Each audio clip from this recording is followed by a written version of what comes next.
خێرخوازی û pêşxukmiya mirovan. Çîroka wênesazê xêrxwaz. Dibêjin li welatekî mirovekî bi serê xwe û mulayîm hebûye û karê wî wênesazî bûye.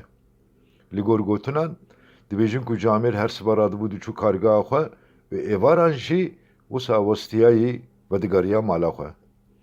Ji ber ku bêdeng, mulayîm û zêde jî ne sosyal bûye, taxiyan jê hez nekirine û di derheqê wî de hinek gotinên xirab jî hatine gotin.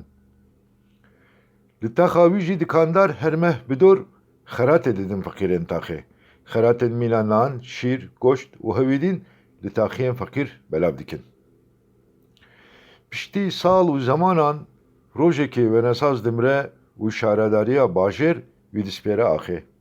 Ne cîran û ne jî kesûkarîkî wî diçe cenazeyê wî û wisa bêkes û bêxwedî wî dispêrin wê axa sar.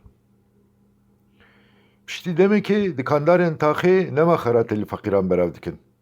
Li ser vê yekê şeniyên feqîr yên taxê berê xwe didin cem qesab û firna taxê û ji dikandaran re dibêjin gelo vê mehê we çima xelatê belav nekir.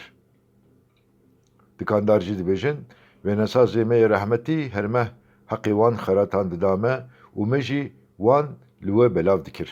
Gelo ma heya wê jê tune ku wênesazê me yê xêrxwaz miriye?